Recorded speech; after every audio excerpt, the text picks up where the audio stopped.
మాస్టర్తో మాటామంతి కార్యక్రమానికి స్వాగతం. నేను మీ మాస్టర్ దుర్గా ప్రసాద్. ఈరోజు మనతో పాటు కాంత్ రిజా గారు ఉన్నారు. నమస్కారం స్వామి. స్వామి అనాలా లేకపోతే ఏమన్నా చూస్తే స్వామీజీ అంటే పెద్ద ఆయనమో అనుకున్నాను నేను. కాంత్ రిజా అంటే చూస్తే యంగస్టర్. ఏంటి స్వామి మరి కాంత్ రిజా అంటే పేరా లేకపోతే ఏంటి ఎలా వచ్చింది? ఈ అంటే గడ్డాలు మీసాలు అంటే ప్రపంచంలో ఏదో ఒకటి ఉండాలి ఆధారం పట్టుకోవడానికి, అట్లా ఒక పేరు అంతే. దానికి పెద్ద అర్థమే లేదు, దానికి గౌరవం కూడా లేదు. దాన్ని ఎలా పిలిచినా నేనేం పట్టించుకోను. జస్ట్ నన్ను వీడు ఒక వ్యక్తి అని చెప్పి అది ఉషా ఫ్యాన్ అయిందా, ఉషా తీసేసి ఇంకేదైనా పెడితే ఆ ఫ్యాన్ అయిపోతుంది. ఆ ఫ్యాన్ అయిపోతుంది. మరి గడ్డాలు మీసాలు ఏది ఫ్రీగా ఇస్తుంది ఒకటి ఫ్రీగా. అంటే ఏం కష్టం అంటే నేను ఎప్పుడు సరదాగా చెప్పేది, జ్ఞానం పెరగట్లే ఊరిక, ఆస్తి పెరగట్లే, అందం పెరగట్లే. ఈ భూమి మీద ఏదైనా పెరుగుతుంది ఊరికే అంటే శరీరం ఒకటి, గడ్డం చుట్టూ ఒకటి ఫ్రీగా పెరిగి. సో మిగతా ఏది కట్ చేసినా నొప్పి ఉంటుంది. అందుకని మనిషి కట్ చేయట్లే. ఇది నొప్పి లేదు కాబట్టి కట్ చేస్తున్నాడు. అయితే అందరూ మళ్ళీ తర్కం వస్తుంది కదా, మరి గోర్లు ఎందుకు కట్ చేస్తారు లేదా గడ్డం? దానికి ఆన్సర్ ఏమిటంటే మనకు అడ్డం రానంత వరకు ఏదైనా ఓకే. ఈ గడ్డం అడ్డం లేదు ప్రస్తుతానికి, ఏది అడ్డం లేదు. అంటే మన శరీర నిర్మాణమే అట్లుంది, ఒక మిస్టీరియస్ గా. దేనికి ఏది అడ్డం వస్తలేదు. జస్ట్ ఇమాజిన్ ముక్కుకి కన్ను అడ్డొచ్చింది అనుకో, మనకు ఎంత ఇబ్బంది అయిపోతుంది అసలు. సో జీవితం యొక్క ఒక మూల సూత్రం కనిపిస్తుంది. అన్నీ ఉన్నాయి, దేని పని దానికి ఉంది, అన్ని కలిసి పనిచేయగలవు, దేనికి అది విడిగా పనిచేయగలవు. ఎట్ ద సేమ్ టైం దేనికి ఏది అడ్డు లేదు. ఇది మన లైఫ్లో కనుక ఇంప్లిమెంట్ చేస్తే ఏ పుస్తకాలు అక్కర్లే, గురువులు అక్కర్లే. అంటే ఏ విధంగా అంటే ఇప్పుడు మొత్తం ప్రజలందరూ కలిసే ఉంటారు. ఒకరికొకరు అడ్డు లేకుండా ఉంటే, ఇబ్బంది లేకుండా ఉంటే మనం హ్యాపీగా గడపచ్చు లైఫ్ని. అదే ఆనందం అంటే. అదే అక్కడి నుంచి ఇంత దూరం వచ్చారు ట్రాఫిక్లో, ఎన్ని వెహికల్స్ కానీ ఒకదానికి ఒకటి గుద్దుకోకుండా ఉండటానికి మనం తెలియకుండా ప్రయత్నం చేస్తున్నాం కదా. అన్నీ ఉండాలి, పక్క పక్కనే ఉండాలి, కానీ దేనికి ఏది అడ్డు రాకూడదు అంతే. సో ఇది సూపర్ఫిషియల్లీ కాస్త లోపలికి వెళ్తే నీ కదలికలకు అడ్డొచ్చే ఆలోచనలని గుర్తించడమే ఆధ్యాత్మికత అయింది. అంటే తెలుసుకున్నవాడు రవణ మహర్షి అయ్యాడు. ఇంకా మరి మా పవన్ కళ్యాణ్ ఇప్పుడు లోక జ్ఞానం కొద్దిగా చూద్దాం. అంటే రీసెంట్గా ఎలక్షన్ జరిగినాయి ఆంధ్రప్రదేశ్లో. అయితే నేను బేసికలీ పొలిటికల్ అంటే పాలిటిక్స్ తో ఏ సంబంధం లేదు. వ్యక్తిగా అంటే అక్కడ పవన్ కళ్యాణ్ వ్యక్తి ఏమని గమనించారు ఆయన ద్వారా? అతన్ని కలిసాను couple of times. I like him as a person. ఇప్పుడు నేను ఎవరిని కలిసిన రెండు విధాలు కలుస్తాను. ప్రపంచ పరంగా కలుస్తాను, ప్రకృతి పరంగా కలుస్తాను. ప్రపంచ పరంగా కలిసినప్పుడు అఫ్ కోర్స్ ఆయన చాలా గ్రేటు. ఆయన చాలా సినిమాలు చేశాడు, మెగాస్టార్ ఇట్లో పుట్టాడు, పవర్ స్టార్. ఒక పిలుపు ఇస్తే 1,00,000 మంది వస్తారు. నేను నోబడి. ప్రాపంచికంగా అతని స్థాయి వేరు, నా స్థాయి వేరు. అలాగే నా స్థాయి వేరు, మా నవీన్ స్థాయి వేరు. కానీ ప్రకృతి పరంగా పవన్ కళ్యాణ్, మీరు, నేను, చిరంజీవి స్వామి, రమణ మహర్షి అందరూ ఒకటి. సో నేను కలిసినప్పుడు ఎవరిని కలిసినా ప్రకృతి పరంగానే కలుస్తా. కానీ వాళ్ళు ప్రపంచ పరంగా నాతో మాట్లాడితే గుర్తుపడతాను, ఓహో అతని స్థాయిని దృష్టి పెట్టుకొని మనతో మాట్లాడుతున్నాడు. తద్వారా నేను నా స్థాయి గుర్తిరిగి మాట్లాడతాను, అనవసరంగా ప్రకృతి విషయాలు మాట్లాడను. అట్లా పవన్ కళ్యాణ్ కలిసినప్పుడు ఇట్ వాస్ ప్లెజెంట్, అంతవరకు చెప్పగలను. అంటే ఆయన ప్రజలకు సేవ చేద్దామని చెప్పి యాక్చువల్గా ఎవరు ఏం చేస్తారు ఈ సత్యం. ఎందుకంటే మీరు ఒంటరిగా ఉన్న పనే ఏమైనా చేయగలరు. కలిసి చేసే పనుల్లో కాన్సెన్సస్ అంటారు కదా, అంటే అందరూ కలిసి అంగీకరించే ఒక టైం, అది చాలా టైం పడుతుంది. ఇప్పుడు నేను వంట చేసుకొని తినాలంటే నిమిషం, ఓకే. కానీ మనందరం కలిసి ఒక ప్రసాదం చేసి వండి పెట్టాలంటే మీ ఒపీనియన్ తీసుకోవాలి, నా ఒపీనియన్ తీసుకోవాలి, సంధ్య గారి ఒపీనియన్ తీసుకోవాలి. అందరూ ఒపీనియన్స్లో ఒకటి బెటర్ ఒపీనియన్, అందులో ఎవరికో ఈగో హర్ట్ అవుతుంది, అందులో ఎవరి మనోభావాలు దెబ్బతింటాయి. వీటన్నిటి మధ్యన సమయం దాటిపోతుంది. But that's how politics function. అది అలాగే ఉంటుంది అంతే. సో క్రమానుక్రమణికలో మెల్లగా మార్పు వస్తుంది. ఒక వ్యక్తి ఎప్పటికీ ప్రపంచాన్ని మార్చలేడు. ఇది ఎలా ఉంటుందంటే, ఒక చిన్న చేప నీళ్ళలో ఒకసారి ఇట్లా బాడీని అదిలిస్తుంది, ఆ ఏరియాలో కొంచెం వాటర్ కదులుతుంది, సముద్రానికి పెద్ద ఇంపాక్ట్ ఏమి ఉండదు. కానీ ఒకవేళ పొలిటీషియన్స్ అందరూ అలా గనక ఉంటే డెఫినెట్గా ఒక గ్రేట్ చేంజ్ వస్తుంది. కానీ ఎప్పటికీ అలా ఉండదు. సో వ్యక్తిగతంగా గుడ్, పాలిటిక్స్ అనేది నా దృష్టిలో జస్ట్ ఫన్. ఒక ఎక్స్టెంట్ వరకు. ఇప్పుడు మన చుట్టుపక్కల కూడా కొందరికి బెనిఫిట్ అవుతుంది, కానీ ఆ బెనిఫిట్ ఆ వ్యక్తి పోగానే ఆగిపోయింది అనుకో, అదేం నిజమైన సంస్కరణ కాదనేది నా యొక్క అబ్జర్వేషన్. జగన్మోహన్ రెడ్డి గారి గురించి అన్నారు, ఆంధ్రప్రదేశ్ జగన్మోహన్ రెడ్డి గారు అంతా వినడం వరకు మనకేం తెలియదు. అదే మీకేం తెలిసిందే, ఆయన ఎందుకు ఓడిపోయారు అది ఏవో 2-3 విషయాలు అబ్జర్వేషన్స్ అంతే. కానీ పాలిటిక్స్ మాట్లాడితే ప్రజలు ఎంబడే డిస్కషన్లోకి దిగుతారు. సో అందుకని ఒక అబ్జర్వర్గా ఏమిటి అంటే సంస్కరణ అనే దాన్ని అర్థం చేసుకోవడంలో ఫెయిల్ అవుతుంది లాట్ ఆఫ్ ప్రాబ్లం. అంటే ఎక్కడైనా సరే, ఇప్పుడు ఉదాహరణకి నేను ఒక ఎగ్జాంపుల్ ఇచ్చి మనం పాలిటిక్స్ నుంచి బయటకు వచ్చేద్దాం. ఇది ఎవరైనా ఎనీ పొలిటీషియన్, మీరు పొలిటీషియన్ నేను పొలిటీషియన్, ఇలాగే ఉంటుంది. అదేమిటి, నేను ఒక హస్బెండ్ ఒక భార్య ఉంది, ఇది నేను ప్రభుత్వ అధినేత, ఆమె నా యొక్క ప్రజ, నా పిల్లలందరూ కూడా నా బంధువులు. ఇప్పుడు నేనేం చేస్తున్నా, మీరు ఏం పని చేయొద్దు, నేను ఓన్లీ తెచ్చి పెడతా, మీకు సంబంధం లేదు, మీరు నాకు లాయల్గా ఉండండి చాలు అన్నది ఒక తండ్రి చేసే పని, ఒక వైఫ్ హస్బెండ్ చేసే పని. ఇప్పుడు వీళ్ళు 50 సంవత్సరాలైనా ఎలాంటి మానసిక పరిపక్వత లేకుండా ఊరికి ఆధారపడి ఉన్నారు. సో డిపెండెన్సీ క్రియేట్ చేసే సంస్కరణలు కొన్ని ఉన్నాయి, దాన్ని మనం ఫ్రీబీస్ అంటున్నాం. రెండవది, నేను తీసుకొస్తున్నా కానీ మీరు పని చేయాలి, మీరు ఇండిపెండెంట్ అవ్వాలని చెప్పే చోట గొడవ వస్తుంది. సో ఇనిషియల్ డేస్లో ఆధారపడేవాడు సంతోషంగా ఉంటాడు, రాను రాను ఆధారపడడం ఎంత దారుణమో తెలుసుకుంటాడు అనమాట. సో ప్రజలందరికీ ఎవరికి ఆధారపడడం ఇష్టం ఉండదు. మీరు ఊరికే ఒక 100 రూపాయలు ఇవ్వండి, తీసుకోడు, అహం వద్దు సార్ నాకు, తీసుకోవచ్చు కదా. సో ఫ్రీగా ఇచ్చేది ఒక ఎక్స్టెంట్ వరకే. ఆ తర్వాత తన యొక్క మైండ్ చెప్తుంది, నువ్వు అసలు ఏం చేస్తున్నావు, అసలు ఎవడెవడో పైసలు ఇస్తే తినడం ఏంది, ఎవడో బియ్యం ఇస్తే నువ్వు బతకడం ఏంది, నీకంటూ శక్తి లేదు అంటే అటువంటి ఒక థాట్ వస్తుంది. సో ఒక కామన్ రివోల్ట్ రావడానికి ప్రైమ్ రీజన్ అదనేది నా అబ్జర్వేషన్. ఇది తప్పై ఉండొచ్చు, కరెక్ట్ అయి ఉండొచ్చు, నేను ఆ చర్చలో పడను. తద్వారా పాలిటిక్స్ అనే దాని నుంచి బయటకు వచ్చేద్దాం. దానివల్ల ఏ ఉపయోగం లేదు, అది వాళ్ళు చూసుకుంటారు సార్, మనకు సంబంధం లేదు. అంటే ఒక్కొక్కరు ఒక రకంగా మాట్లాడుతుంటారు స్వామి. అది వాళ్ళు ఒక్కోసారి పవర్గా మాట్లాడతారు అంటారు, ఒకళ్ళు ప్రేమగా మాట్లాడతారు, ఒకళ్ళు ఆప్యాయతగా మాట్లాడుతుంటారు. దాన్ని మనం ఎలా తీసుకోవాలంటారు? ఇప్పుడు నేను ఇవాళ మీ దగ్గరికి వస్తున్నాను అనుకోండి, డ్రైవర్ ఒకలాగా మాట్లాడతారు, మా ఇంట్లో ఒకలాగా మాట్లాడతారు, ఫ్రెండ్స్ ఒకలాగా మాట్లాడతారు, ఫోన్ చేసిన ఒకలాగా మాట్లాడతారు. ఇలాగూ తీసుకోవద్దు అసలు. అది అతని వైఖరి, మీ వైఖరి మీది. ఎవరు ఎట్లా ఉంటే మనకేమి, మనం ఎట్లా ఉంటాం అన్నది పాయింట్. సో ఊరికే మాటలకి లేదా ఒక చిన్న చేతలకి డిస్టర్బ్ అయ్యే మానసిక స్థితి ఉందనుకో, ఖచ్చితంగా నిర్ధారణ అయిపోయింది, లైఫ్ అంతా డిస్టర్బ్ అవ్వబోతున్నాం. అట్లా కాకుండా ఏది ఎలాగైనా ఉండదు, నీ పనులు నువ్వు ఉండగలిగితే. ఇప్పుడు మన ఇద్దరం మాట్లాడుతున్నాం, మీరు నిరంతరం నన్ను అరే తురే అంటున్నారు, నేను మిమ్మల్ని సారనే పిలుస్తాను. ఎవరిని అడిగితే అంత తిడుతున్నాడు కాదు, అతని స్వభావాన్ని అతను వ్యక్తపరుస్తున్నాడు, అతని భాషను అతను వాడుతున్నాడు, నా భాషను నా స్వభావాన్ని నేను వ్యక్తపరుస్తున్నాను. ఇందులో తిట్టుకోవడం ఏముంది? అర్థం చేసుకుంటే ఇట్లా, లేకపోతే ఏం రా అట్టెట్లాంటివని ఆ రోజు ఆ క్షణం ఆ తర్వాత రోజంతా you are filling with dust, life waste అయిపోతుంది. సో చిన్న ప్రశ్న ఎవరికైనా, నాకు నేను వేసుకున్నది, నేను నిర్ధారణకు వచ్చింది 2009లో, మన జీవితం 100 గంటలు అనుకుంటే ప్లెజెంట్గా ఉంటావా, 100 గంటలు అన్ప్లెజెంట్గా ఉంటావా నీ చేతిలో. నేనైతే ప్లెజెంట్గా ఉండాలని నిర్ణయించుకున్నా. దానికని కండిషనల్గా కాదు, మీరంతా నిశ్శబ్దంగా ఉంటే నేను హాయిగా ఉంటా, మీరంతా నాకు రెస్పెక్ట్ ఇస్తే నేను హాయిగా ఉన్నట్లు కాదు, మీరు ఎలాగైనా ఉండండి. నేను ఒక బ్యూటిఫుల్ స్టేట్మెంట్ నా గురించి నేను రాసుకున్నది, for few I'm the door, for few I'm the door, for many I'm the door mat.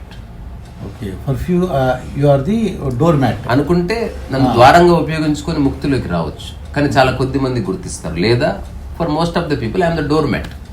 కాలు తుడుచుకుని మళ్ళీ ద్వారంలోకి రావాల్సిందే, బట్ డోర్ మ్యాట్ లాగా వాడుకుంటావా, డోర్గా వాడుకుంటావా, నీ ఆప్షన్. సో నేను మనిషిని ఒక కులంలో చూస్తావా, మతంలో చూస్తావా, లేకపోతే వృత్తిపరంగా చూస్తావా, అదంతా డోర్ మ్యాట్ వ్యవహారం. అట్లా కాకుండా మనిషిని ఒక రహస్యంగా చూడు, ఒక ప్రకృతి నియమంగా చూస్తే మన జీవితంలో చాలా ద్వారాలు ఓపెన్ అయితే లేదు. నా యొక్క ఇది నా ఏమంటారు స్వానుభవము, నేను ఇది ఎవరిని ఒప్పించను, నాకు ఆసక్తి కూడా లేదు. ఇప్పుడు మీరు మ్యారీడా అన్మ్యారీడా స్వామి? నా జీవితంలో ఒక అమ్మాయి ఉంది, ఆగస్టులో మ్యారేజ్ చేసుకుంటాను, కానీ అదంతా ప్రాపంచికమే, అది ప్రాపంచికం. నా మనసులో ఏ మ్యారేజ్ లేదు. అసలు నా మనసులో బంధం అనేది బక్వాస్, రిలేషన్షిప్ అనేది ఒక పెద్ద అబద్ధం. రిలేటెడ్నెస్ ఉంది, దీన్ని నాదైన వ్యాఖ్య ఎలా చేస్తాను, అందరూ నాకు సమానమే, మా అన్యంతో మీరంతా, కానీ అతనితో నాకుండే చనువు వేరు, మీతో నాకుండే చనువు వేరు. నా గౌరవం ఏమాత్రం తగ్గదు, పెరగదు. ఈ విషయంలో నేను పూర్ణ నిర్ధారణకు వచ్చేసిన. ఎవరైనా ఒకటి, అంటే భార్య పిల్లలు ఆ సంసారం మరి అటువంటిది ఉంటుంది కదా స్వామి. అవసరం లేదు. అది మీ ఛాయిస్ అంతే. ఏవేవి మీ చేతుల్లో ఉన్నాయో వాటి పట్ల ఇరుకులో ఉండండి. మీ చేతుల్లో పెట్రోల్ ధర లేదు, చేసేది ఏమీ లేదు. కానీ మీ చేతుల్లో మీ మౌనం ఉంది, మీ ఆలోచన ఉంది, మీ ఛాయిస్. మీ చేతుల్లో మీ ప్రశాంతత ఉంది, మీ క్రియేటివిటీ ఉంది, మీ ఛాయిస్. మీ ఇష్టం, ఎవరిష్టం వాళ్ళది, మనం ఎవరని చెప్పడానికి. సో ప్రపంచంలో మనం ఎట్లయితే ఒక లైసెన్స్ తీసుకుంటామో, బండికి లైసెన్స్కి ఏం సంబంధం సార్? ఇప్పుడు శ్రీకాకుళం అడవిలో బండి నడిపే వాడికి లైసెన్స్ ఉంటుందా, ఆధార్ కార్డు ఉంటుందా? ఏముండదు, అవసరం లేదు. గుర్తించేవాడు లేకపోతే గుర్తింపు అక్కర్లేదు. సో ఈ ప్రపంచంలో ఒక అమ్మాయి అబ్బాయి కలిసి ఉన్నారు అన్నప్పుడు వాళ్ళ తాలూకు కుటుంబాలు ఉంటాయి. వాళ్ళ మనసులు స్వస్థత పరచడానికి ఊరికే నేను పెళ్లి చేసుకుంటాను, కానీ అది పెళ్లి కాదు, ఏమీ కాదు. జస్ట్ ఎక్కువసేపు కలిసి ఉండడానికి ఒక మనిషి ఉంటే బాగుంటుంది. 2 నిమిషాలు కలిసి ఉండడానికి మనిషి ఉంటే బాగుంటుంది. పని చేయడానికి కొందరు బాగుంటారు, ఊరికి మౌనంగా ఉండడానికి కొందరు బాగుంటారు. సో వ్యక్తిని బట్టి మన స్థితి ఉంటుంది అంతవరకు. సో ప్రపంచంలో, ప్రకృతిలో బంధాలు లేవు, బంధుత్వాలు లేవు, నువ్వు లేవు, నేను లేను, అసలు లేదు, తద్వారా స్వాగుడు లేదు, ఏ ప్రాబ్లమే లేదు అసలు. అందరూ ఇలా అనుకుంటే మరి ప్రపంచం అలా అనుకోరు. That's the beauty. అది అలా అనుకోరు. కరెక్ట్. సార్ పాఠం చెప్తున్నాడు అనుకుంటాడే ఏమిటి, అందరూ ఒకేలా చదువుతారని తెలుసు కాబట్టి రోజు క్లాస్ ఉంది. అసలు చదివారా లేదా అని డౌట్ ఉండకపోతే ఎగ్జామ్ ఎందుకు పెట్టాలి చెప్పు? నేను చెప్పింది ఖచ్చితంగా తెలుసుకుంటున్నప్పుడు ఎగ్జామ్ ఎందుకు? ఎగ్జామ్ పెడుతున్నందుకు సార్కి టెస్ట్, అది పిల్లలకు కాదు. పిల్లలు రాసేది సార్ ఏ మేరకు చెప్తున్నావు, ఏ మేరకు కన్వే అవుతుందో తెలుసుకోవడానికి. పిల్లలు మొత్తం ఫెయిల్ అయ్యారు అనుకో, తిట్టేది సార్నే, ఏం చెప్తున్నావా నువ్వు అని. So basically exam for the teacher, not for the student. ప్రేమను మనం ఎలా నిర్వచన అంటే ఎలాగా డిఫినిషన్? ప్రపంచికమైన ప్రేమ ఎక్స్పెక్టేషన్. నేను చెప్పినట్టు వింటే ఐ లవ్ యూ, చెప్పినట్టు వినకపోతే ఐ బీట్ యూ. ఇది ప్రాపంచికం, క్లియర్. సినిమాల్లో ఉన్నదంతా ప్రాపంచికమైన ప్రేమ, వెరీ బ్యూటిఫుల్, నో ప్రాబ్లం. ప్రేమ అంటే ప్రపంచం అంతా బాడిమేజే, నువ్వు ఒక్కదాన్ని నాకు ఉండాలి, నువ్వు నాతోనే ఉండాలి, ఒక్కవాడి వైపు కళ్ళు చూసావా కళ్ళు బీకేస్తా, ఇట్లాంటిదంతా మనం అందమైన బ్యూటిఫుల్ లవ్ స్టోరీస్ మనవి, పరమ పక్వాస్ అది. కానీ ప్రపంచంలో తప్పదు. కానీ ప్రకృతిలో ప్రేమ అంటే వేరే వాటితో సంబంధం లేదు. ఒక గులాబీ పువ్వు యొక్క పరిమళం ఇలాగో ప్రేమ నీ పరిమళం అంతే. నీ సమక్షంలో ఏది ఉంటే వాళ్ళు నీ ప్రేమను అనుభూతి చెందుతుంది తప్ప నువ్వు ప్రేమించడం అంటే ఏముండదు. వ్యక్తిని బట్టి మారిందా నువ్వు ప్రపంచంలో ఉన్నట్టే, తప్పనట్లేదు. దాంట్లో ప్రాబ్లమ్స్ ఉన్నాయి. You are going to suffer to some extent or great extent because of your attitude. Because హ్రస్వదృష్టి అంటే న్యారో మైండెడ్నెస్ వల్ల మనిషి నిరంతరం సఫర్ అవుతున్నాడు. Probably he may like it. నా జీవితంలో సఫరింగ్ లేదు, డిప్రెషన్ లేదు, స్ట్రెస్ లేదు, సాధించేది లేదు, కోల్పోయేది లేదు. అసలు నేను నా పుస్తకంలో రాసుకున్న 2009లో నేను ఒక్కడిని సంకనాకపోయినా వచ్చేది లేకపోయేది. శతకోటి లింగాలు నేను బోల్డ్ లింగాన్ని హమ్కో ఇగ్నోర్ కరు, హమ్కో మాఫ్ కరు. ఈ ప్రపంచంలో పడి, ఈ ర్యాట్ రేస్లో పడి నేను పరిగెత్తదలుచుకోలేదు. నేను ఎప్పటికీ అంబానీ సంపాదించలేను, ఇలాన్ మాస్క్ కాలేను, ఏమీ కాలేదు. But there is a possibility to be like Ramana Maharshi. అది సాధిస్తే వచ్చేది ఎంత సాధిస్తాం. ఇప్పుడు అనుకుంటే అంబానీ ఎవడు కాలేడు, కానీ అనుకుంటే జీరో ఎవడైనా అవ్వచ్చు. సో నేను జీరో అవ్వాలని నిర్ణయించుకున్నాను. అయ్యాను ఆల్రెడీ, ఏం లేదు. ఇప్పుడు 3 సార్లు రమణ మహర్షి అని చెప్పారు, నేను కూడా విన్నాను. రమణ మహర్షి గారి యొక్క గొప్పతనం ఏంటంటే? ఏ గొప్పతనం లేదు, మనం ఆపాదిస్తున్నాం గొప్పతనం. గొప్పతనం ఏంటి? ఏం లేదు. ఎగిరే పక్షి, విరబూసే ఒక ఫ్లవర్, ప్రవహించినది ఒక చిన్న పిల్లవాడి చిరునవ్వు, రమణ మహర్షి యొక్క మూలతత్వం. రమణ మహర్షి అంటే ఒక మనిషి కాదు, ఒక స్థితి, ఒక తత్వం. ఇప్పుడు చిన్నపిల్లల్ని ఎత్తుకుంటారు, మనిషిని ఎత్తుకుంటున్నారా, స్థితిని ఎత్తుకుంటున్నారా? మనిషిని కూడా ఎత్తుకుంటారు, స్థితిని. మనం ఒక అమ్మాయిని కౌగిలించుకుంటున్నామా, అమ్మాయి యొక్క అంత స్థితిని మనం కౌగిలించుకుంటున్నామా? మీకు షేక్ హ్యాండ్ ఇవ్వండి. నేను మీ చేయికి మాత్రమే షేక్ హ్యాండ్ ఇస్తున్నానా? మీకు ఇస్తున్నాను, నేను మీకు ఇస్తున్నాను షేక్ హ్యాండ్. కొన్నిసార్లు మీ అనుభవం కూడా ఒకటి ఉంటుంది, ఓన్లీ చెయ్యికే షేక్ హ్యాండ్ ఇస్తారు. ఒక వ్యక్తి ఇష్టం ఉండదు, చెయ్యి మాత్రమే ఇస్తుంది షేక్ హ్యాండ్, లోపల కదులుతలేదు. సో రమణ మహర్షిని నేను మనిషిగా చూడట్లే. ప్రకృతి పరంగా జీవించే ఎవరు ఫిజికల్గా మనుషులుగా ఉన్నారు. వాళ్ళకంటూ ఒక ఫిలాసఫీ ఉన్నట్టు, వాళ్ళు ఏదో గొప్పోళ్ళు అయినట్టు అనుభూతి చెంది పాటలు, తత్వాలు వేరే వాళ్ళు రాశారు. ఆయన ఎప్పుడు చెప్పుకోలేదే. ఆయన పరమ సాదాసీదగా జీవిస్తున్నప్పుడు మనం అతన్ని గొప్పవాడు అనడం ఏంటి? గొప్పవాడు అంటే ఇప్పుడు ప్రపంచంలో విజయం సాధించిన వాడు గొప్పవాడు అని బాగుంది. ప్రకృతిలో గొప్ప లేదు, అధమము లేదు, ఉన్నదేదో ఉన్నది, అంతే ఉంది. అది ఎక్కువ ఉండదు, తక్కువ ఉండదు. ప్రకృతిలో ఎదుగుదల లేదు, తరుగుదల లేదు, ఎవల్యూషన్ లేదు. 5,000 ఏళ్ల క్రితం కుక్కెట్లు ఉంది, ఇప్పుడు గట్లే ఉంది.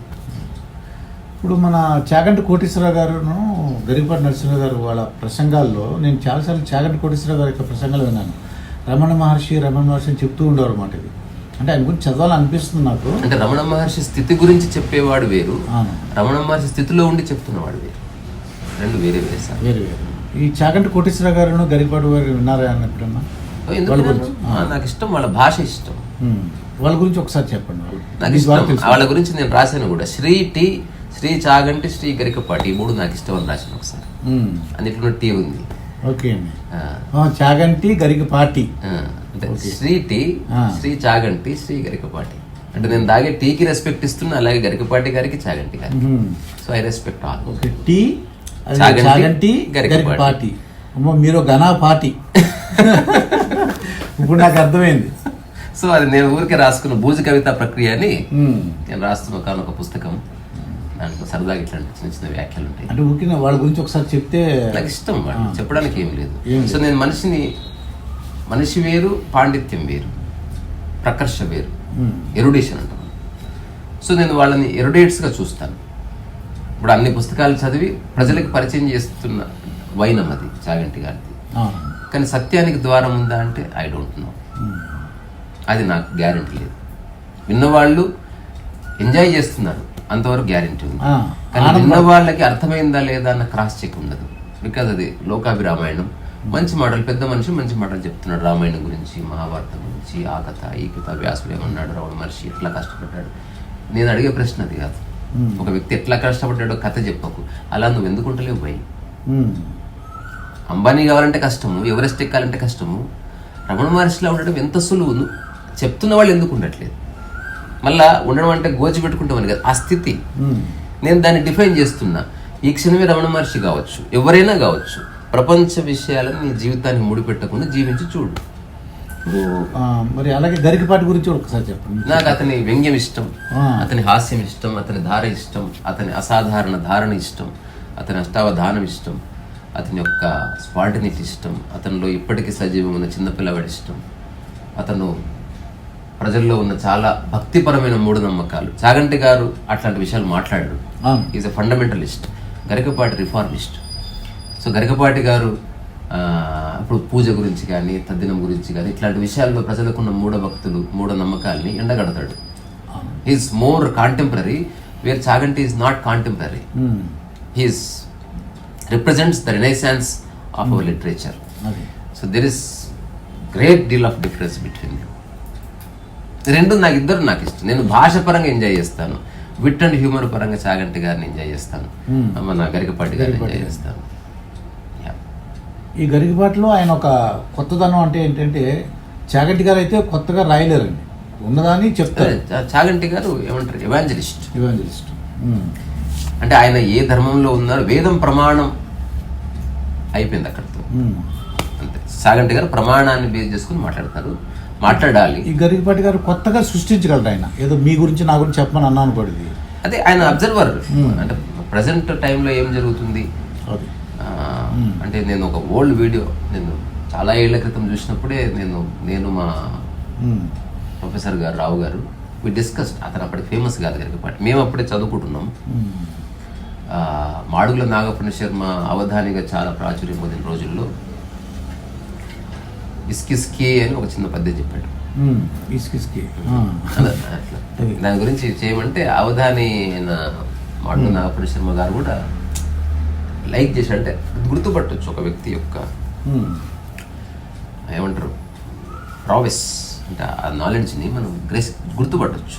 ఇప్పుడు వైలిన్ వాయించేవాడికి వేరేవాడు ఇట్లా పెట్టగానే తెలిసిపోతుంది, ఒక్క నోట్లో తెలిసిపోతుంది. ఏంటి ఆదుకున్న విద్వత్ ఏంటి వచ్చా అంటే మీరు గంటన్నర సేపు అక్కర్లే, రెండు. ఇప్పుడు అన్నం అంతా ఉడికిందా అది తెలిసిన వాడికి తెలుస్తుంది. అది అట్లా ఇప్పుడు మనకు ఓల్డ్ సామెత ఉంటుంది, అందరు ఏమో చెప్తారు కానీ అది అందరికి వర్తించదు. అది తెలుసుకునేది మన తల్లి, బిడ్డ ఆకలి తల్లికి తెలుసు, కానీ బిడ్డ జ్వరం తల్లికి తెలియదు, డాక్టర్ తెలుస్తుంది. అట్లా. ఎందుకంటే ఆకలి నీ అనుభవం కనుక ఆకలిని గుర్తుపడుతున్నావు, వైద్యం నీ అనుభవం కాదు కనుక నువ్వు గుర్తుపట్టలేవు.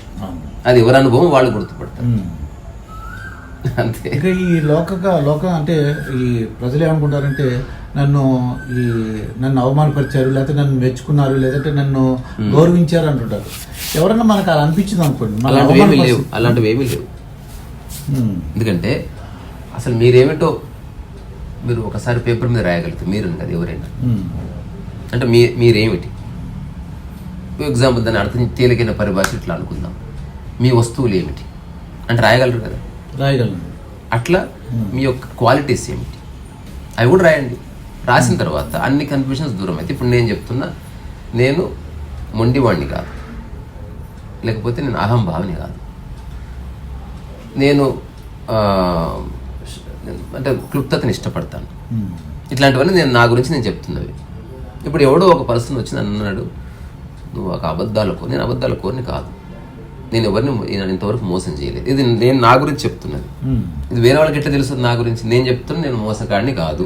ఇప్పుడు ఎవరో హఠాత్తు ఒక వ్యక్తి వచ్చి నువ్వు మోసగాడి అన్నప్పుడు నువ్వు చెప్పవలసినల్లా మీరు అనుకుంటున్నారు కానీ కాదండి అంతే తప్ప అట్టెట్లా నన్ను మోసగాడు అన్నావని చర్చలు దిగకు. నువ్వు కాదండి. ఇప్పుడు ఉదాహరణకి మీ పేరు దుర్గాప్రసాద్, అట్లా కాకుండా ఏం రసూల్ బాగున్నా అన్నా, లేదా ఏం రఫీక్ బాగున్నా, మీరేమంటారు? నా పేరు దుర్గాప్రసాద్. That's the point. అట్లనే మీరు నన్ను బేవకూఫ్ అంటే నేను చెప్తాను బేవకూఫ్ నేను కాదండి, ఎవరు అనుకుంటున్నారు, తద్వారా అవమానం లేదు, నింద లేదు. రెండవది నేను బేవకూఫ్ అని నాకు తెలుసు అనుకోండి, మీరంటే బాధ ఏమిటి? ఉన్నది అన్నారు కదా. ఇప్పుడు దుర్గాప్రసాద్ మీరైనప్పుడు దుర్గాప్రసాద్ అంటే ఏమిటి? అప్పుడు గొడవ పడితే ఇలా పడవచ్చు, దుర్గాప్రసాద్ అనేదాన్ని అట్టెట్ల పలుకుతావు, కొంచెం గౌరవంగా పలుకు, ఇది వేరే యాంగిల్. కానీ ఉన్నదాన్ని చెప్పినప్పుడు ఏ సమస్య లేదు, మీది గాంధీ చెప్పినప్పుడు సమస్య అసలే లేదు, అది నేను కాదు అని. ఇది తెలుసుకున్నప్పుడు మీరు 100 మంది మీతో గొడవ పడుతున్నా తిడుతున్నా మీరు ప్రశాంతంగా ఉండగలరు. ఎందుకంటే అవేవి మీవి కావని తెలుసుకున్నారు. వాళ్ళు అనుకుంటున్నారు అట్లా, మీకేం సంబంధం? అంటే వీళ్ళు ఏమంటారంటే, ఇప్పుడు నేను అలా ఉన్నాను అనుకోండి, మీరు చెప్పినట్టు. వాళ్ళు ఎవరు సార్ మీరు చెప్పండి, మీరేమనుకుంటారు? వాళ్ళు ఎవరో మనకు తెలియదు. నాకేమనిపిస్తుంటే నేను నా గురించి చెప్తాను, మీరు వాళ్ళ గురించి చెప్తున్నారు. అదే ఫర్ ఎగ్జాంపుల్ వాళ్ళు నన్ను అవమానపరిచారు, నన్ను కాదని నేను ఊరుకున్నాను. అవమానం అంటే సార్ అంటే తక్కువ చేసి మాట్లాడడం అని అనుకోండి, తక్కువ చేసి మాట్లాడడం, లేదంటే అగౌరవపరిచారనో, అంటే మామూలుగా అందరిలో కన్నా మీరేంటి గౌరవించలేదు అనుకోండి. గౌరవించలేకపోతే పక్కన ఉన్న వాళ్ళు మిమ్మల్ని గౌరవించలేదు చూసారా అని అన్నారు. మీరు ఈ విషయం తెలుసుకుంటే ఎంతమంది అన్నా అదే చెప్తారు. మీరు అతను గౌరవించడం లేదని మీకు అనిపిస్తుంది, కానీ అతను అన్న విషయాలు ఏమి నాకు సంబంధించినవి కాదు.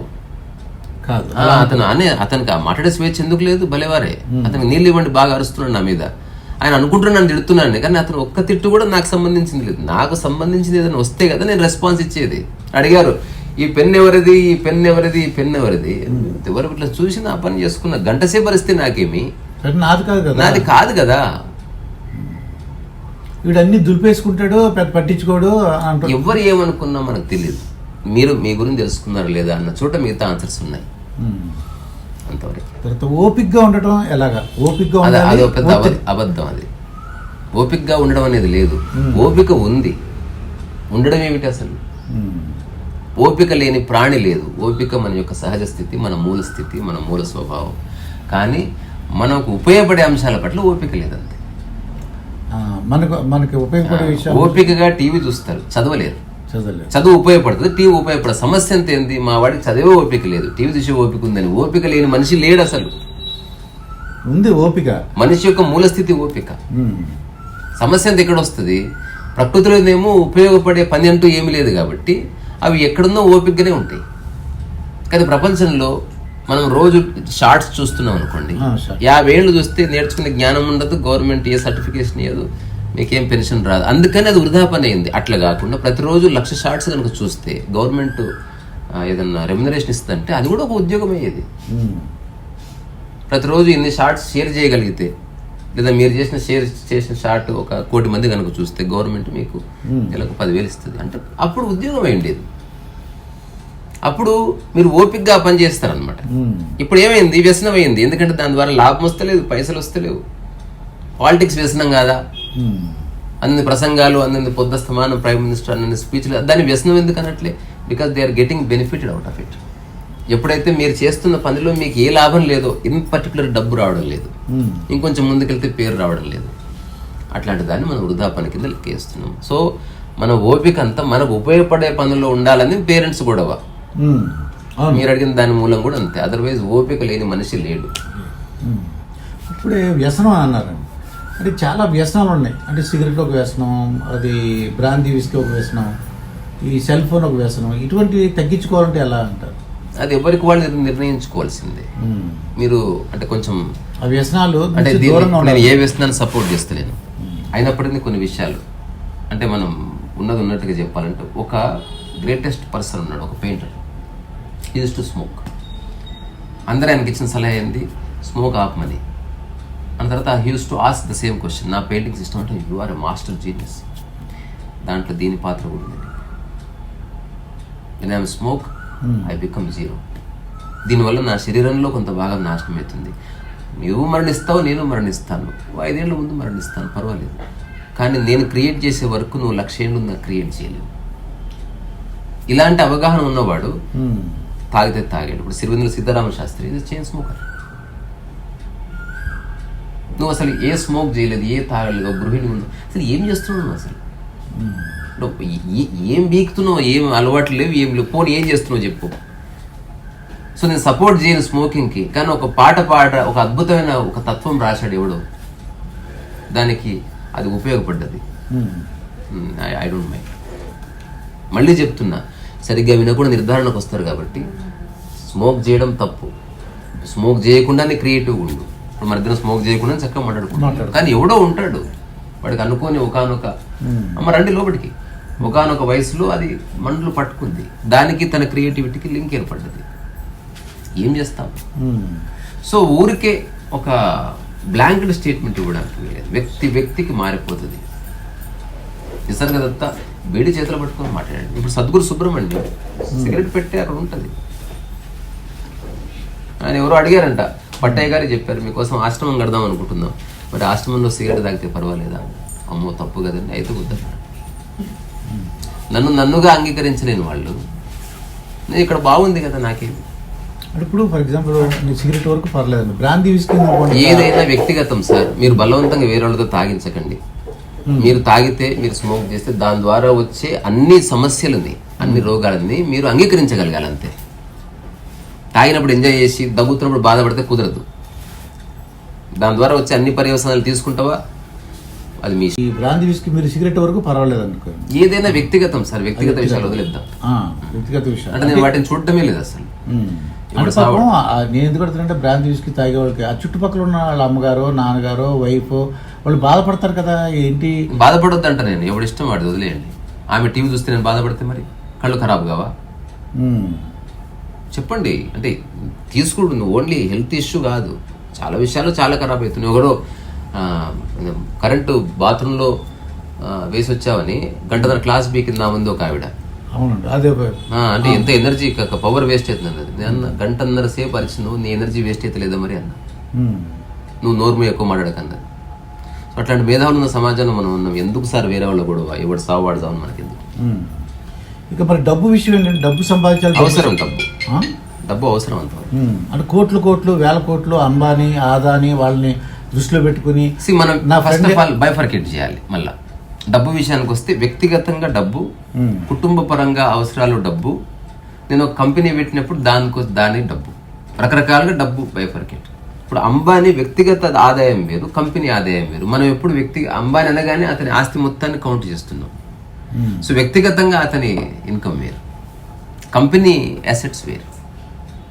అట్లా ఇప్పుడు నేను ఇప్పుడు మీరే ఒక ఛానల్ రన్ చేస్తున్నారు, it needs some money. So అప్పుడు ఒక కామన్ మ్యాన్ ఎర్న్ చేసి 10,000 ఉంటే చాలు అనుకున్నప్పుడు, మీ దగ్గర 10 మంది ఎంప్లాయీస్ ఉంటే మీరు 1,00,000 గురించి థింక్ చేయాల్సి వస్తుంది. బికాస్ కెమెరా ఉంది, లైట్ ఉంది, ట్రావెలింగ్ ఉంది, ట్రాన్స్పోర్ట్, లాజిస్టిక్స్ ఉన్నాయి, మధ్య మధ్య విమాన ప్రయాణం ఉంది. ఎవరిస్తారు సార్? సో మీ అవసరాన్ని బట్టి డబ్బు ఎంత అన్నది నిర్ధారణ వస్తుంది. ఇప్పుడు నేను అనుకుంటున్నా 500 పుస్తకాలు రాద్దామని. చూడండి ఎంత డబ్బు అవసరమో నాకు. పుస్తకం ప్రింట్ చేయడానికి హై క్వాలిటీ 2,00,000 రూపాయలు, తక్కువ కలర్ అయితే బ్లాక్ అండ్ వైట్ అయితే 150నే, 1,50,000. అంటే మంచి జిఎస్ఎం, మంచి హార్డ్ బౌండ్ చూపిస్తాను. ఆ పుస్తకాలు చాలా బాగుంటాయి. ఇప్పుడు 500 పుస్తకాలు మీరు లెక్కేయండి, 2,00,000 × 500 2,500 10 కోట్లు కావాలి నాకు. నేను 10 కోట్ల గురించి ఆలోచిస్తే పుస్తకం రాయలేను. నేను ఎప్పటి 2 లక్షలు అప్పుడు జమ చేసుకుంటూ ముందుకెళ్తున్నాను. ఇప్పుడు నేను పుస్తకమే రాయొద్దు నిర్ధారణకు వచ్చాను అనుకో, అసలు నాకు ఈ 10 కోట్లు అక్కర్లేదు అసలు. అప్పుడు నా బేసిక్ నీడ్స్ ఏమిటి? ఇప్పుడు నేను మళ్ళీ రమణ మహర్షి లేదా నీమకర్లి బాబా లేకపోతే రామకృష్ణ పరమహంస లేదా మా బుచ్చిరెడ్డి దగ్గరికి వచ్చి మాట్లాడుతున్నా. ఈ భూమి మీద నాకు పెయింటింగ్ అండ్ పుస్తక రచన లేకపోతే నాకు నెలకు 5-6 వేలు చాలు. 5-6 వేలు ఎక్కువ అంటే నేను ఎక్కడికి పోను, నాకే వ్యసనాలు లేవు, నాకే కోరికలు లేవు, ఎటు పోవాలని లేదు. ఉన్నవాటిని ఏదో అనుభవించడమే చాలు. రెండోది, నేను అప్పుడు డబ్బు వద్దంటున్నా కానీ డబ్బు వస్తే తీసుకోనట్లేదే. నేను పెయింటింగ్ చేసిన మీరే తీసుకెళ్ళారు 20,000 ఇచ్చి, అది ఉంటుంది పడి ఉంటుంది, నాకొద్దు. దాన్ని మళ్ళీ క్యాన్వాస్లకు వాటికి వాడతాను. సో ఏ అవసరాలు లేని వ్యక్తి పరంగా డబ్బు వేరే, కుటుంబ అవసరాలు ఇట్లా ఉన్నవాడి డబ్బు అవసరం వేరే, దాంతోపాటు వ్యసనాలతో పాటు ఒక కంపెనీ నడుపుతున్నాడంటే ఆ డబ్బు వేరే. ఒక మల్టీనేషనల్ కంపెనీ అదాని అంబానీ అన్నప్పుడు లాక్స్ ఆఫ్ పీపుల్ వాళ్ళ మీద ఆధారపడున్నారు. ఇప్పుడు మా స్నేహితుడు ఉన్నాడు, నేను ఒక 10 కోట్లు సంపాదించాను అనుకోండి. నువ్వు 10 కోట్లు ఏంటారు, నేను 50 కోట్లు సంపాదించాను, నువ్వు 10 కోట్లు 20 కోట్లకి రాయిపోయావేంటి? నేను చూడు 50 కోట్లు నీ డబ్బు మీద నువ్వు సంపాదించలేదు. ఇది అలాగే ఉంటుంది కాన్వర్జేషన్. మనం ఒక్కటే పోల్చుకోవద్దు సార్. అంతే అంటే జీవితంలో ఆనందాన్ని అనుభవించాలి, జీవితంలో కాస్త ధ్యానాన్వితంగా జీవించాలంటే పోలిక తీసేయాలి. సో ప్రపంచంలో ఉన్నది పోలికనే. ఒక మనిషి ఇంత ఎదగడానికి కారణం కంపారిజనే. ఒక పార్టీ బెస్ట్, ఒక పార్టీ వరస్ట్ అని చెప్పడానికి కారణం పోలికనే. ఎన్ని సీట్లు వచ్చాయి, ఎంత తక్కువ వచ్చాయి, ఎంత ఎక్కువ వచ్చాయి.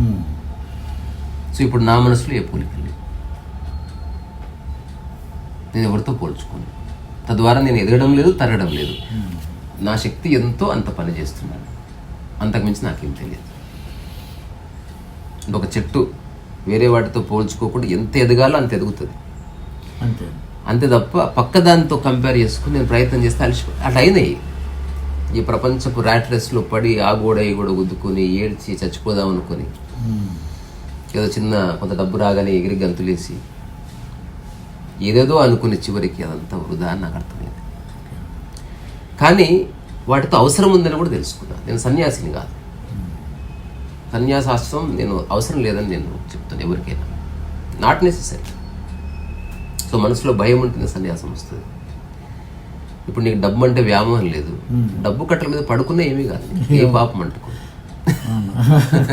మీకు బ్రాండే మీకు ఇష్టం లేదు, పట్టుకోని పట్టుకుంటే ఏమి, మీ మనసులో ఏ పాపం లేనప్పుడు ఏమిటది? What is it? Just bottle, something liquid, అది మీ మీద పోయలేదు కదా. సో మనుషులకు లోపటున్న కోరికల వల్ల ఇప్పుడు మీకు ఎప్పుడైతే దేని మీద మమకారం లేదో మీరు అన్నిటితోనూ ఉండవచ్చు. మీరు హాయిగా మీ పని మీరు చేసుకోవచ్చు. పక్కన పాలిటిక్స్ అంటే మీకు ఆసక్తి లేదు, వాళ్ళు మాట్లాడుకుంటుందని మాట్లాడుకొని మీరు ఇటు తిరిగి పని చేసుకోండి. అదృష్టం ఇయర్ బడ్స్ వచ్చినాయి, పత్తి ఉంది, ఆ పత్తి ఇయర్ బడ్స్ పెట్టుకొని తలపా కట్టుకో, ఏది వినబడదు. లేదా అక్కడ పోయి చదువుకో, ప్రపంచం ఇంత పెద్దగా అందుకే ఉంది, జర దూరం కాళ్ళు అందుకే ఉన్నాయి, పో. మనం అక్కడే ఉండాలి, అక్కడే పోరాడాలి, నీ వ్యక్తిత్వాన్ని నీ యొక్క గొప్పదనాన్ని పరిచయం చేయి. ఏంది ఇదంతా నాన్సెన్స్? సో మన లోపటి నుంచి వ్యక్తి వెళ్ళిపోవాలి సార్. వ్యక్తి ఉన్నంతసేపు సమస్య ఉంటుంది. మరి సంతోషంగా ఉండాలంటే, ప్రతి వాళ్ళు సంతోషంగా ఉండాలంటే వాళ్ళకి మీరు ఇచ్చే సలహా ఏమిటి? సంతోషంగా ఉండాలంటే సంతోషం ఎప్పుడూ ఉండదు కాబట్టి సంతోషంగా ఎవరు ఉండాలని ట్రై చేయొద్దు, అది నిలబడదు. అది అంటే సంతోషానికి ఆనందానికి ఉన్న చిన్న వ్యత్యాసం. సంతోషం ఏదన్నా మీ జీవితంలోకి వస్తే వస్తుంది, అది వెళ్ళిపోగానే పోతుంది. ఉద్యోగం వచ్చిన రోజు సంతోషం, రిటైర్ అయిన రోజు బాధ, పెళ్ళైన రోజు సంతోషం, ఇంకా ప్రతిరోజు బాధ కొట్టాడు, తను వెళ్ళిపోతే తెలిసిందే. సో సంతోషం ఏదైనా లైఫ్లోకి వస్తే సంతోషం. వీటికి అతీతంగా జీవితాన్ని అంటే వచ్చిపోయే రావడం తాత్కాలిక ఆనందాన్ని సంతోషం అంటున్నాం మనం. రెండింటి స్వభావం ఒకటే, మూలస్థితి ఒకటే, there is no much difference. ఒకటి జ్ఞానోదయం అయినప్పుడు కలిగే ఆ స్థితి, సంతోషం కలిగినప్పుడు ఒకటే అది. కానీ ఇది ఉండదు, ఇది ఆవిరైపోతూనే ఉండాలి.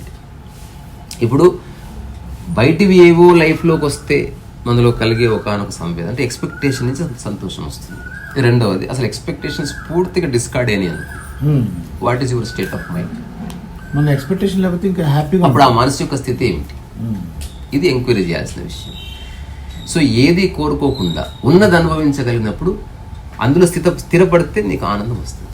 ఆనందము గట్టిగా నవ్వడం ఉండదు, లేకపోతే చూడడానికి నువ్వు నవ్వినట్టు కూడా కనపడవు. నిజమైన ఆనందంలో గంభీరత ఉంటుంది. నిజంగా ఆనందంగా ఉన్నవాడు మేబీ చిరునవ్వు నవ్వకపోవచ్చు అన్నాడు, సందర్భం వస్తే తప్ప.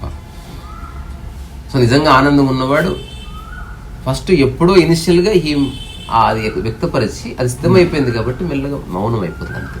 అది సంతోషం వస్తుంది అనుకో, ప్రతిరోజు 5 సార్లు పెదాలు విచ్చుకోవాలి, మళ్ళీ ముడుచుకోవాలి, విచ్చుకోవాలి, ఇది నిరంతరం కొనసాగుతుంటుంది. సో అందుకని సంతోషం అనేది చాలా తాత్కాలికం. నేను రావద్దు అనట్లేదు, నీకు ఏది కావాలో తీసుకో అంతే. ఇప్పుడు ఆర్గానిక్ ఉంది, మామూలుగా కెమికల్స్తో పండించింది, చూజ్ చేసుకుంటున్నాం కదా. అట్లా ప్లెజెంట్ కావాలా, అన్ప్లెజెంట్ కావాలి, యూ చూస్. సంతోషం కావాలా, ఆనందం కావాలి, యూ చూస్.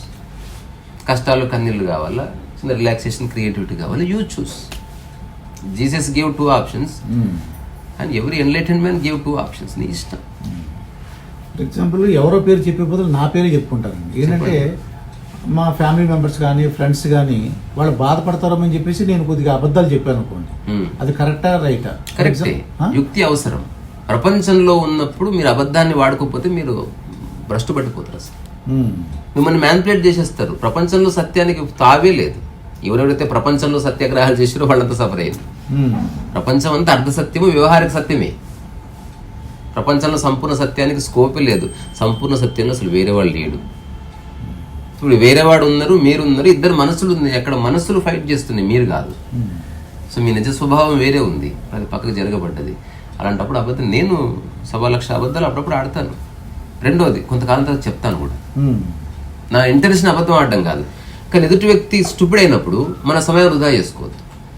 నువ్వు తినిపోవాల్సిందే అనే ఒకసిందే, ఎప్పుడైనా సరే ఈరోజు ఉపవాసం అని చెప్పి పోతా.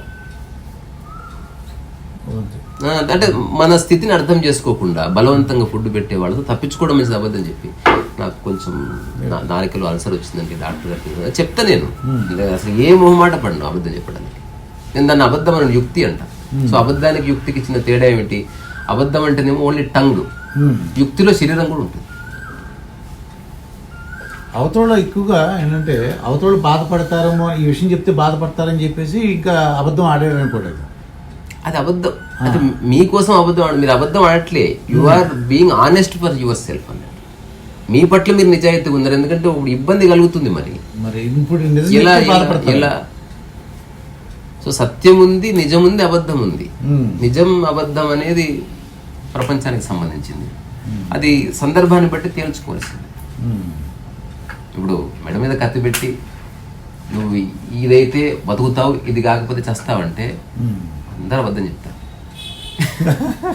ఆ సందర్భం వస్తే అందరూ అబద్ధం చెప్పవలసింది. ప్రపంచంలో వేరే వాడు ఉన్నంత వరకు అబద్ధం ఉండవలసిందే. అబద్ధం తప్పు కాదు. అబద్ధం ఎక్కడ చెప్పకూడదు? ఒక మనిషిని ఆస్తిపరంగా మోసం చేయడము అట్లా కాకుండా నీ యొక్క వ్యవహారికంగా అబద్ధం వరకు ఓకే. అందుకని అబద్ధాలు చెప్పి ఆస్తులు రాయించుకోవడము, అబద్ధాలు చెప్పి పెళ్లిళ్ళు చేయడం ఇది కాదు నేను చెప్తున్నా.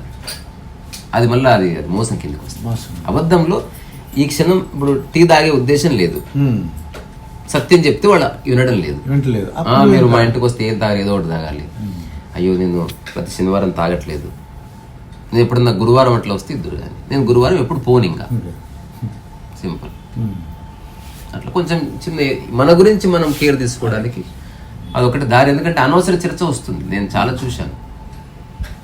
ఒకసారి చిన్న ఎగ్జామ్, ఒకసారి ఒక ఇంటికి వెళ్తే వద్దన్న భోజనం పంచంలో వేసేసింది. నేను ఏం చేసిన, నా బ్యాగ్లో ఒక క్యారీ బ్యాగ్ ఉంటే క్యారీ బ్యాగ్ తీసి తగ్గించుకుని ఇక్కడ సైడ్ నా దగ్గర మార్కర్ పెన్లు ఎప్పుడు ఉంటాయి, దాని మీద రాసిన ఇది కూడా నా పుట్టని నేను అదంతా తీసి కవర్లు వేసేసిన. అన్నంతా తీసి కవర్లు వేసేసిన. ఆమె ఆశ్చర్యపోయింది. ఇది కూడా నా మనం కంప్యూటర్కి ఎక్స్టర్నల్ హార్డ్ డిస్క్ ఉంటుంది, అది దానిదే. అట్లా మనం ఇంకో రెండో ఇల్లు కట్టుకుంటాం, 2 రూమ్, అది కూడా మనదే. అట్లా మీరు పెట్టినంత తింటే మీరు నన్ను పిలిచి నాకు సహాయం చేస్తలేరు, మీరు నన్ను పనిష్ చేస్తున్నారు మీరు. అందుకని నేను యుక్తి ఓ మార్గం కనుక్కున్నా. మీరు పెట్టింది మంచిగా ఉంది, తింటే కానీ ఇప్పుడు తినలేను, కవర్లు వేసుకున్నా, సాయంత్రం తింటా, ఏమనుకో. ఇట్లా చెప్పేసిన మా మాటలు లేకు. మీరు చెప్పారు, నేనేం చేసి ఒక పేపర్ అడిగి తీసుకుని ప్యాక్ చేసుకుని నా బ్యాగ్లో ఏంటి ఇలా ఇంటికి పెట్టుకెళ్తున్నాను అనుకున్నా. తప్పదు కదా. సో అన్ని విషయాల్లోనూ కాస్త యుక్తి లేకపోతే చంపేస్తారు. మంచితనంతో కుక్కలు నాకి చంపినట్టు ఈ మనుషులు ప్రేమతో చంపేస్తారు. ఎస్పెషల్లీ గోదావరి జిల్లాలో అయితే మీరు విన్నారో లేదు, గోదావరి జిల్లా నేను ఐడెంటిఫై చేసి అసలు ఫోను పోయినా ఏం మాట్లాడి నా పని నేను చేసుకుంటాను. ఎక్కువగా తల్లిదండ్రులు ఏమైనా ఇబ్బంది పడతారంటే వాళ్ళ పిల్లలు సెల్ ఫోన్తో ఎడిక్షన్కి వచ్చింది, సెల్ ఫోన్ చూస్తున్నారు అని చాలా బాధపడుతున్నారు. అది మనం ఎలా చెప్పాలనేది ఎవరికి వాడు నిర్ణయించుకోవాల్సిందే. అంటే పిల్లల్ని ఎలా అంటే ఎలా ఏమీ లేదు, అది టీచర్స్ చూసుకుంటారు, మీకు మనకే సంబంధం. లేదా స్కూల్కి పంపకుండా అన్ని మీరే చూసుకోండి. పిల్లలు ఇంట్లో ఉన్నది తల్లిదండ్రులతో ఎంజాయ్ చేయడానికి, చదువుకోవడానికి కాదు. మనం ప్రపంచం వచ్చింది అదంతా సార్ హాయిగా బతకడానికి అంతంత చదివేందుకు ఒక సరిపోయిన జ్ఞానం అవసరం అంతవరకు. కానీ ఇప్పుడు ఒకప్పుడు 1960s 60% వస్తే స్వీట్లు పంచుకున్నారు కదా, ఫస్ట్ క్లాస్ చాలా గ్రేట్ కదా. ఊర్లో ఫస్ట్ క్లాస్ వస్తే వాళ్ళు తలెత్తుకుంది. మరి ఆ తల ఎక్కడ పోయింది ఇప్పుడు? అంటే పోలిక వల్ల నీ తల దిగింది ఇప్పుడు. పోలిక కంపారిజన్ అది నేను ఈ మధ్యన ఒక చోట ఒక పెద్ద ఆయన నేను వెళ్తే ఆయన చెప్తున్నాడు, మా ఇంట్లో అందరూ, నేను డాక్టర్, మా ఇంట్లో అందరూ డాక్టర్సే, మా అల్లుడు, మా బిడ్డ, మా ఈ పెద్ద ఆయన అన్నమాట ఏంటంటే సిగ్గుండాలి అలా చెప్పడానికి, వాళ్ళ వ్యక్తిత్వాన్ని చంపేశావు కదా. అంటే వాళ్ళు ఏం కావాలో అది కానియకుండా నీ ఈగో కోసం నువ్వు ఒక ట్యాగ్ వేసుకో మా ఫ్యామిలీ అంతా డాక్టర్స్ ఫ్యామిలీ చెప్పుకోవడానికి చంపేవాళ్ళని. అందులో ఒక ఆర్టిస్ట్ ఉన్నాడు, సింగర్, అసలు అది తెలుసుకున్నావా? ఎవ్వరు వచ్చినా అతను మెచ్చుకుంటారు. ఎప్పుడైతే ఈ ఓల్డ్ మ్యాన్ ఉన్నాడో అతనికి ఏం చెప్పాలో తెలియలే. సరే అండి ఏదో జరిగిపోయింది టీ తాగుతాడు. సమాజంలో ప్రెస్టేజ్ అనమాట ఆ ఫ్యామిలీ పలానా. ఇదంతా ప్రపంచం నుంచి వచ్చింది సార్. మనం ప్రపంచం అనేది ఎడతెగని సంభాషణకు దారితీస్తుంది. నేనేమంటే ప్రపంచాన్ని కాస్త వాడుకొని ఇలా ప్రకృతిలోకి వచ్చేస్తే సంభాషణ ముగుస్తుంది. రెండోది, విన్నవాడికి, మాట్లాడినవాడికి, చెప్పిన వాడికి అందరూ ఒక తాటి మీదకి వచ్చేస్తారు. అది ఉపయోగపడుతుంది. ఎగ్జాంపుల్, ఇప్పుడు జగన్ గురించి కొన్ని వేల గంటలు మాట్లాడినా నీకేమి రాదు, మాకేమి రాదు. ఇప్పుడున్న పొలిటికల్ సిస్టమ్ గురించి ఎంత మాట్లాడినా మీరు పాలసీలు చేయలేరు, మీరు సంస్కరణ చేయలేరు, మీరు గవర్నమెంట్ ఒత్తిడి చేయలేరు, ప్రధానమంత్రి మీ దోస్తు కాదు, and you don't even know the basic tenets of Indian constitution. ఎట్లా తీసుకొస్తావు? ఆవేశంతో చేంజ్ వస్తుందా? ఊరికి చిటికలేసి మాట్లాడితే చేంజ్ వస్తా? రాదు అది. సరే నీ పబ్బం గడుస్తుంది, నీ చుట్టుపక్కల ఉన్న వాళ్ళు నా హోహ అంటున్నారు, బాత్ కథం హోగయా. But you are wasting your time for unnecessary stupid things. You are here to live your life. అంటే నేను ఎప్పుడన్నా ఒక వీడియో చేయడం వేరు, కానీ నిరంతరం అదే పనిగా నువ్వు వేరే వాళ్ళనే ఫోకస్ చేస్తూ తద్వారా నువ్వు పేరు ప్రఖ్యాతులు తెచ్చుకుంటున్నావు చూడు, అది నేను హర్షించాను.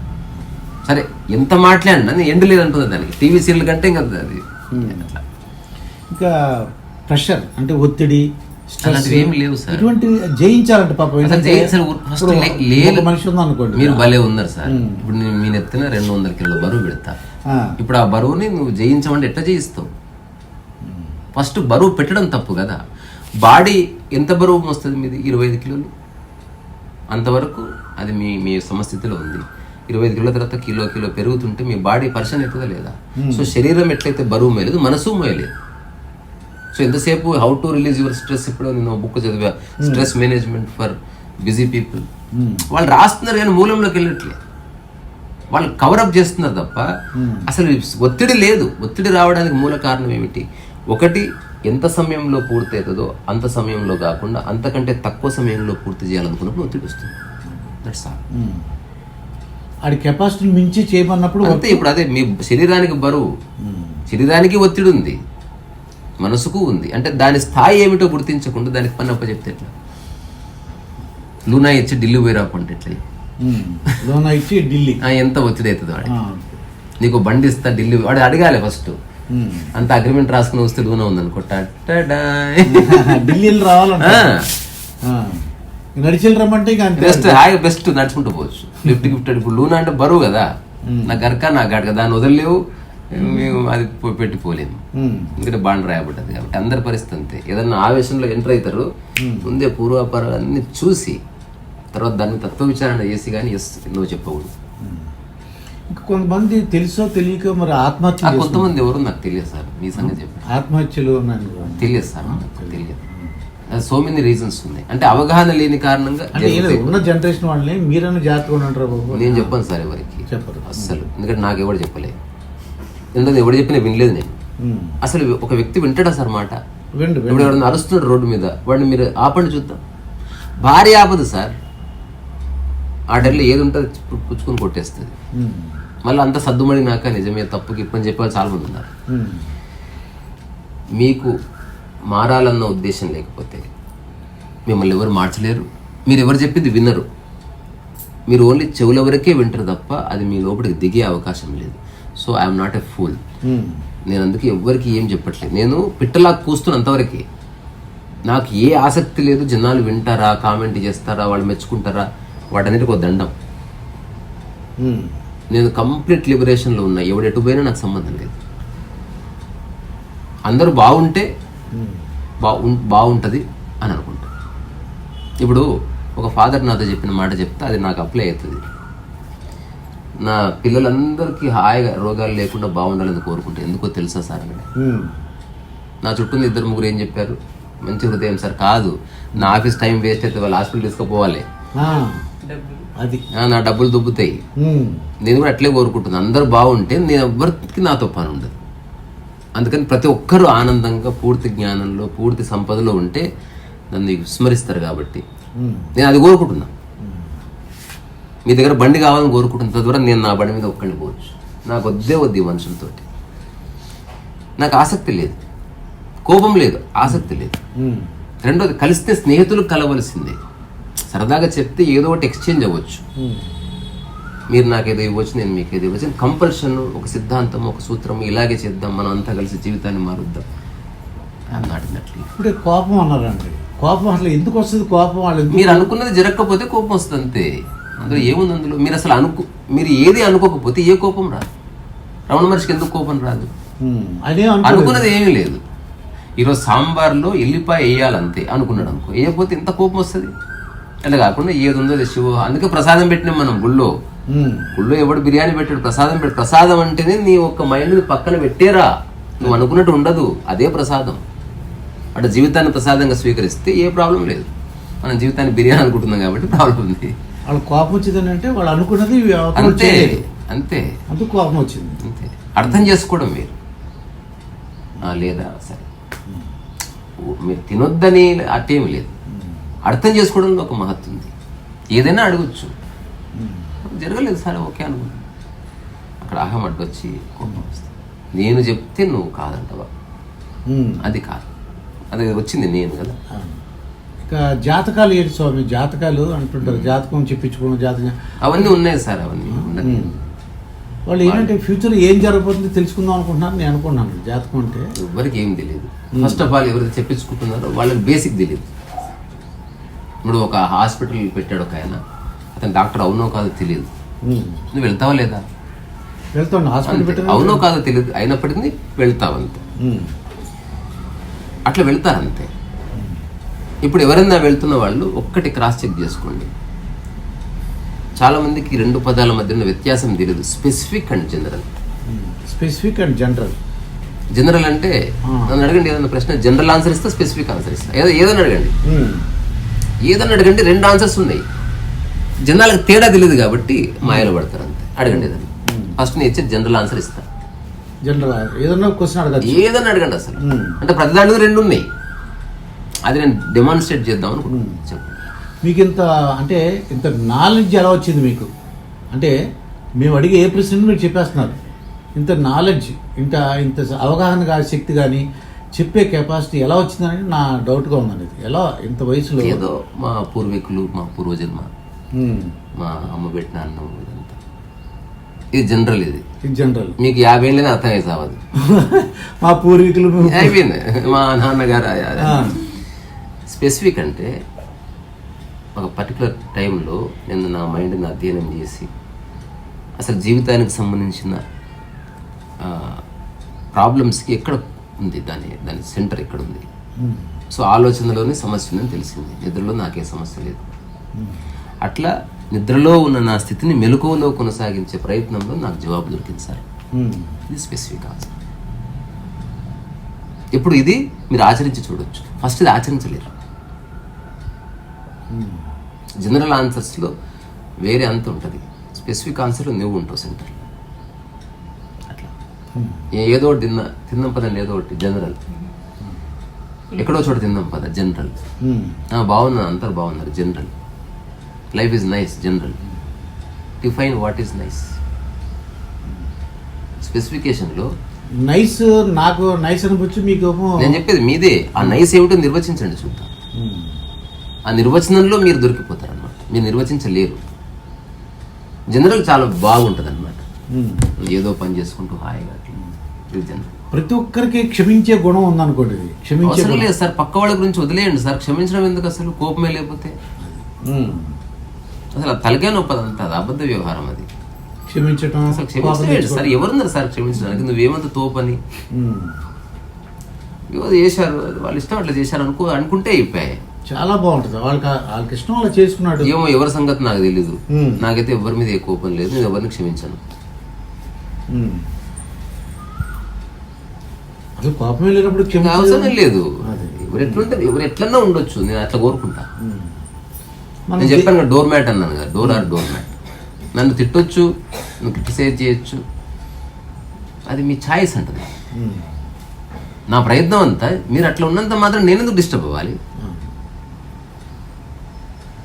ఏమైనా ఇప్పుడు దేవుడిని ఎలాగా నిర్వచించాలంటే దేవుడు ఇప్పటి వరకు ఉన్న సిద్ధాంతాలని తప్పని మాత్రం చెప్పగలను. దానికి ఒక తేలికైన సిద్ధాంతం ఇస్తా స్పెసిఫిక్గా. దేవుడు మనిషి అంటే వ్యత్యాసం సార్. అంటే అత్యంత ఉన్నతమైనది. శరీరంలో చాలా గొప్పది, బంగారంలో చాలా గొప్పది, స్థితిలో చాలా గొప్పది, శక్తుల్లో చాలా గొప్పది, మహత్తులో చాలా గొప్పది అని దేవుడు అంటున్నాం.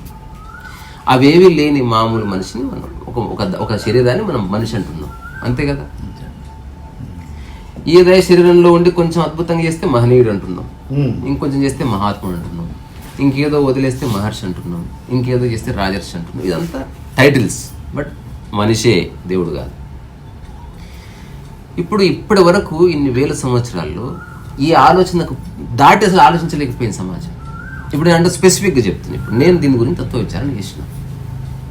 ఎవరేం చెప్పారో తెలుసు నాకు. నేను బ్రాహ్మణ కుటుంబంలో పుట్టిన. I know everything. నేను అద్భుతంగా చక్కగా మంత్రాలు చదవగలను. ఓం తచ్చం యోరావృణీమహే గాతుం యజ్ఞపతయే దైవీం స్వస్తిరస్తునః చదవగలను. జంజం వేసుకుని బ్రహ్మాండంగా బతికేయచ్చు పూజారి. విషయం అది. నేను దీని గురించి అసలు ఆలోచన చేసినప్పుడు ఎవరెవరు ఏం చెప్పారో తెలుసు, పుస్తకాల్లో ఏముందో తెలుసు. వాటన్నిటికీ నమస్కారం. అంత మంచిదే. అది చాలా మందికి స్వాంతాన్ని ఇస్తుంది, ఊరటిస్తుంది, గొడవలు కూడా క్రియేట్ చేస్తుంది. దానివల్లనే మతాలు వచ్చాయి, డిఫరెన్స్ వచ్చాయి. ఇది కాదు. ప్రపంచంలో అందరికీ సార్వజనీనమైన ఒక జవాబు ఉందా, అది నాకు ఉపయోగపడుతుందా లేదని నేను చాలా థింక్ చేసిన. జెన్యున్గా దానిలోకి తొంగి చూస్తే నాకు ఆన్సర్ దొరికింది. ఇప్పుడు నేను మీకు చెప్తా, అలా మీరు చేసి చూడండి, ఆశ్చర్యపోతారు. ఈ డోర్లోకి ఎవరు వచ్చినా నాతో సమానంగా చూడడం మొదలుపెట్టు. ఎవరంటే ఎవరైనా ప్రాపంచిక పరంగా వాడు బిగ్గరై ఉండొచ్చు, లేదా దేవుడు అయి ఉండొచ్చు. ఎవరు వచ్చినా నా ప్రవర్తనలో మార్పు ఉండదు. ఇప్పుడు ఈ చిన్న యాటిట్యూడ్తో మీరు కొంతకాలం జీవించి చూస్తే తప్ప తెలియదు. ఇది ముఖ్యమంత్రి అయితే ఒకలాగా బిహేవ్ చేస్తారు, కామన్ మ్యాన్ అయితే ఒకలాగా. ఆటోలు ఏ బాబు జల్దిరా అంటారు. ఇప్పుడు అదే వాడు డ్రెస్ వేసుకుని కార్లో వస్తే సార్ ఎక్కడికి పోతున్నారు అంటారు. ఇదంతా మైండ్. అట్లా కాకుండా ఎవరు ఎలాగైనా ఉండని. డ్రెస్సును చూడకు, మనిషిని చూడు. రూపాన్ని చూడకు, స్వరూపాన్ని చూడు. సో దేవుడు అనేది రూపంగా, స్వరూపం.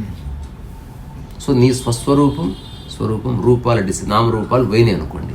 ఇప్పుడు మీ గదిలోకి వచ్చి అందరినీ సమానంగా చూస్తే ఏమో, ఇది నేను చాలాసార్లు చెప్తున్నాను, మీరే దేవుడు మారువేషంలో వచ్చారేమో. How do I no?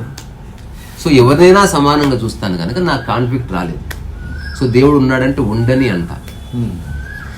నా జీవితంలోకి వస్తే మా అమ్మని, మా విశ్వజని, నవీన్ని, మా మైత్రిని, నా బిడ్డ సునీతని, సంధ్యని, టైసన్ని, మిమ్మల్ని, మా అన్న కాంతిని, అందరి పేరు తలుస్తున్న సరదాగా. ఉమా, జగదీశ్వరి, లేకపోతే మా రావు, డాడీ అని పిలుస్తాడు.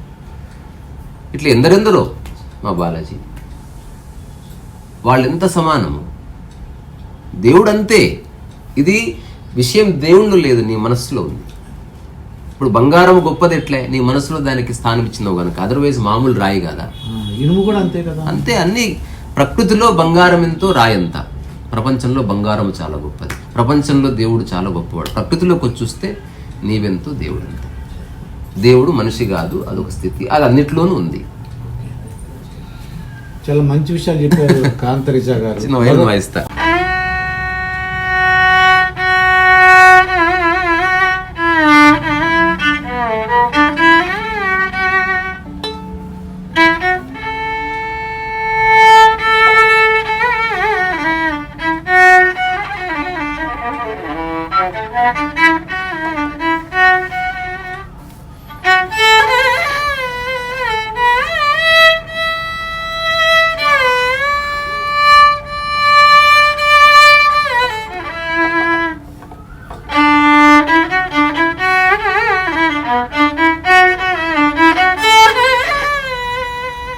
ఇక్కడి నుంచి ఇంకో రాగం పోతున్నా.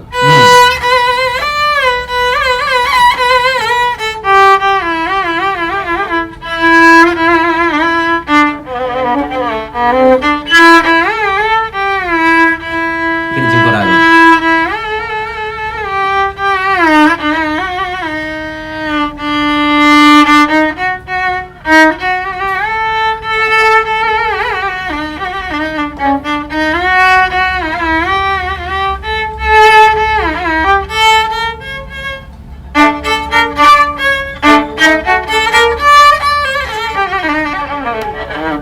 ఇక్కడి నుంచి ఇంకో రాగం లాస్ట్.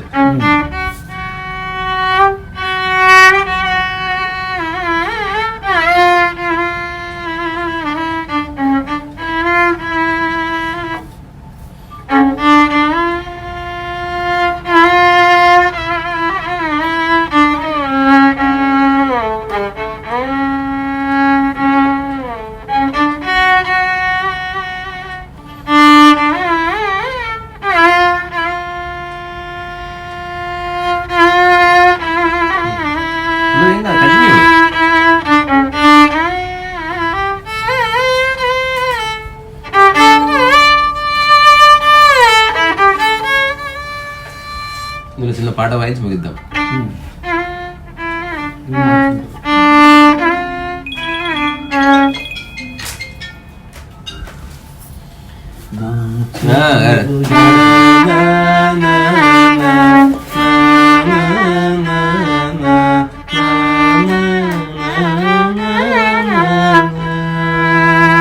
నవీన్ ఒకసారి ఎన్నికి పో.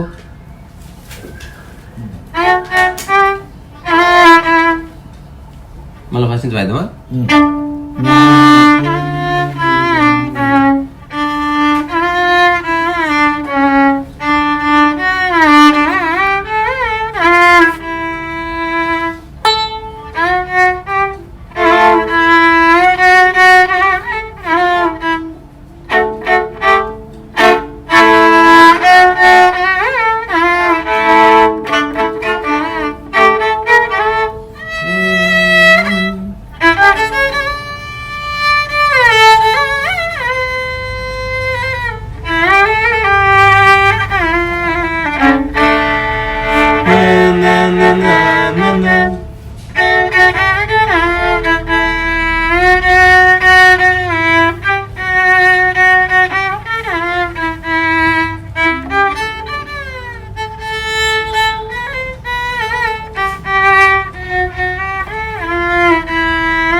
చాలా thank you so much. Conclude. ఇదండి కాంతి రిజా గారితో జరిగిన ఇంటర్వ్యూ. మరొక ఇంటర్వ్యూతో మీ ముందుంటాను. మీ మాస్టర్ దుర్గా ప్రసాద్. నమస్కారం.